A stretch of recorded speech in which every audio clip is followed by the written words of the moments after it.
நம்ம American chops veg and non veg ரெண்டும் பண்ண போகிறோம். சிக்கன் போட்டு பண்ண போகிறோம், வெஜிடபிள் போட்டும் பண்ண போகிறோம். அது எப்படி பண்ணணும், என்னென்ன பொருள்னா நான் சொல்கிறேன் பாருங்கள். போன்லெஸ் சிக்கன் 1/2 kg வாங்கி, 1/2 கிலோ வாங்கி, 1 spoon Kashmiri red chilli powder, salt, lemon போட்டு ஊற வச்சு வச்சுருக்கேன். ஒரு 1/2 hour ஊற வச்சு வச்சுருக்கேன். நூடுல்ஸை ஹாட் வாட்டரில் நல்லா ஒரு பாயில் பண்ணி பச்சை தண்ணி ஊற்றி ஆற வச்சு இதை பாருங்கள் இப்படி பண்ணி எடுத்து ரெடியாக வச்சுருக்கேன். நிறைய வேணுன்றதால 5 பேக்கெட் போட்டிருக்கேன்.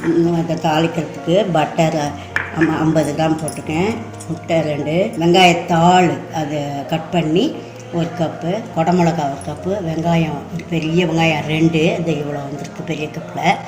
கேரட் 1 கப்பு, 5-6 பல் பூண்டு, 5-6 துண்டு இஞ்சியை நைஸாக அது மாதிரி கட் பண்ணி வச்சுருக்கேன். கோஸு 1 கப்பு நைஸாக சீவி வச்சுருக்கேன். Sai sauce, red chilli sauce, green chilli sauce, tomato sauce 2 table spoon போடணும். ஆயில் பொரிக்கிறதுக்கு தேவையான அளவு, பூ தேவையான அளவு, அவ்வளோதான் தேவையான பொருள். எப்படி செய்யப்படுறேன், என்ன செய்யப்படுறேன்னு பார்க்கலாம். 1 டேபிள் ஸ்பூன் பட்டர் போடுறேன். அதில் கொஞ்சம் எண்ணெய் ஆட் பண்ணிக்கிறேன். இது பார்த்தீங்கன்னா சிக்கன் இந்த பட்டரில் சிக்கன் போட்டு ஃப்ரை பண்ணுறேன். சீக்கிரம் வெந்துடும். இதில் 3/4 பாகம்லாம் வேக வச்சு போடுங்க ஆயிலில். இது பாயில் பண்ணிவிட்டு அதுக்கப்புறமா கிரேவியில் போடும்போது இன்னும் கொஞ்சம் வெந்துடும். பெப்பர் 1 ஸ்பூன் இதில் போட்டிருக்கேன்.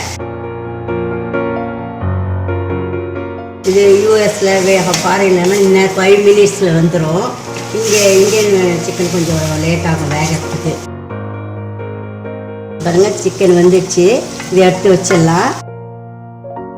சிக்கன் பாயில் பண்ணி எடுத்து வச்சிடலாம் தனியாக. இதில் வெஜிடேரியன் கிரேவி பண்ண போகிறோம். அதுக்கப்புறம் கடைசியாக தான் சிக்கன் ஆட் பண்ண போகிறோம். இப்போ பட்டர் ஃபுல்லாக இதிலே போட்டாங்க. பட்டர் நல்லா காஞ்சிடுச்சு. கட் பண்ண இஞ்சியும் பூண்டு போட்டேன். இது நல்லா வதங்கிட்டோம். ஒரு 2 மினிட்ஸ் ஆகும்.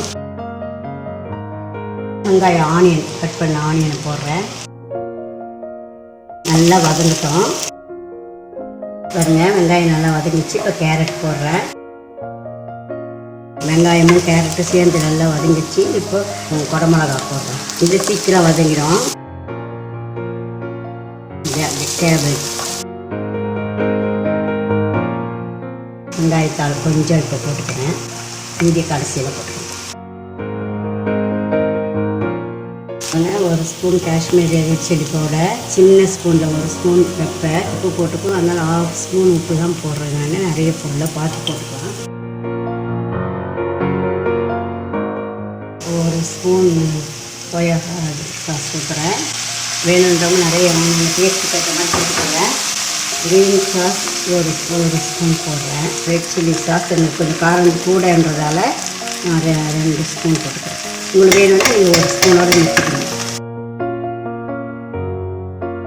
எல்லாத்தையும் ஊற்றி ஒரு வதக்கிட்டு தண்ணி ஊற்றி கொதிக்க வைக்க போகிறேன். கொதிச்சோன்னே உப்பு காரம் டேஸ்ட்டாக உங்களுக்கு ஏற்ற மாதிரி இருக்கான்னு பார்த்துட்டு நீங்கள் எதை வேணால் ஆட் பண்ணிக்கோங்க. இப்போ மூடி வச்சாரு ஒரு 2 மினிட்ஸ் கொதிக்கிட்டு கார்ன்ஃப்ளவர் 1 ஸ்பூன் கலக்கி இதில் ஊற்றுறேன். தண்ணியில் கலங்கி பாருங்கள் 1 ஸ்பூன் சுகர் ஆட் பண்ணுறேன். கிரேவி ரெடி ஆயிடுச்சு.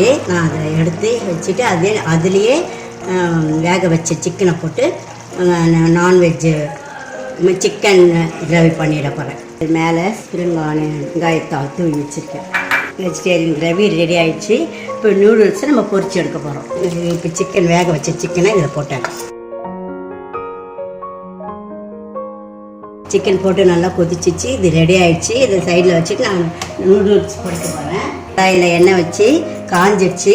இப்போது நூடுல்ஸ் போட்டு நான் பொரிக்க போகிறேன். நீங்கள் எந்த எண்ணெய் வேணாலும் அவங்கவுங்க விருப்பப்பட்ட எண்ணெய் போட்டுக்கலாம். இந்த பாருங்க நல்லா டீப் ஃப்ரை பண்ணி முறுன்னு எடுத்து வச்சுருக்கேன். இது பாருங்க கிரேவி ரெடியாகி அதில் நான் ஸ்ப்ரிங் ஆனியன் வெங்காயத்தாள் போட்டுட்ருக்கேன். உங்களுக்கு எவ்வளோ வேணுமோ அவ்வளோ போடலாம். ஸ்ப்ரிங் ஆனியன் நல்லாயிருக்கும், உடம்புக்கு நல்லது ஆயில். அதனால் உங்களுக்கு எவ்வளோ தேவையோ அவ்வளோ போட்டுக்கோங்க. கொஞ்சமாக பிடிக்காதவங்க கொஞ்சமாக போடுங்க, பிடிச்சவங்க நிறைய போடுங்க. இந்த நூடுல்ஸ் பாயில் பண்ணதை அடியில் ஒரு லேயர் போட்டுருங்க. அடியில் இந்த வேக வச்ச நூடுல் போட்டேன், மேலே பொரிச்ச நூடுல் போட்டேன். நம்ம வெஜிடேரியன் கிரேவி எடுத்து வச்சுருந்தேன் அந்த வெஜிடேரியன் கிரேவி இது மேலே நான் வெஜிடேரியன்றதால எனக்கு வெஜிடேரியன் தனியாக பண்ணிட்டேன். இதுக்கு எக்கு தேவையில்லை. நான்வெஜ் செய்கிறப்ப தான் நம்ம எக்கு போடணும். இப்போ இது வெஜிடேரியன் அமெரிக்கன் சாப்ஸி ரெடி. அதை இவங்க சாப்பிட்டு பார்த்து கண்ணகி எப்படி இருக்குன்னு சொல்லுவாங்க. நல்லா இருக்கு, ரொம்ப நல்லா இருக்கு. தேங்க்யூ. சிக்கன் அமெரிக்கன் சாப்ஸி பண்ண ரெடி ஆயிடுச்சு. ஃபஸ்ட்டு இதை வேக வச்ச நூடுல்ஸை கீழே போட்டு அது மேலே இந்த ஃப்ரை பண்ண நூடுல்ஸை வச்சுட்டு அதுக்கு மேலே இந்த சிக்கன் கிரேவி நம்ம செஞ்சோம் இல்லையா, இப்போது அதை ஊற்றிட்டு அது மேலே இந்த ஆஃப் பாயிலை வச்சிடணும். இது பாருங்கள், நீங்கள் ரெஸ்டாரண்ட்டுக்கே போக வேண்டாம், ரெஸ்டாரண்ட்டில் பண்ணுற மாதிரி அழகாக வீட்லேயே பண்ணிடுச்சு. இப்போ அடுத்தது நான்வெஜ் அமெரிக்கன் சாப்பிட்டு செஞ்சுட்டேன்ல, அதை வந்து சாப்பிட்டு எப்படி இருக்குது சொல்ல போகிறாரு பாஸ்கர். ப்ரெசன்டேஷனே சூப்பராக இருக்குது, பார்க்கும்போதே டெலிஷியஸாக இருக்கு.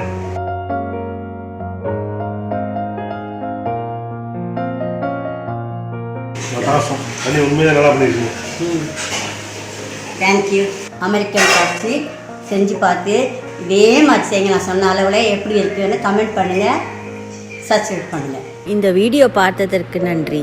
இந்த ரெசிபி உங்களுக்கு பிடிச்சிருந்தா லைக் பண்ணுங்கள், ஷேர் பண்ணுங்கள், என்னுடைய சேனலுக்கு சப்ஸ்கிரைப் பண்ணுங்கள். பெல் பட்டன் அழுத்துனீங்கன்னா புதுசாக அப்லோட் பண்ணுற வீடியோ உங்கள் நோட்டிஃபிகேஷனுக்கு வரும்.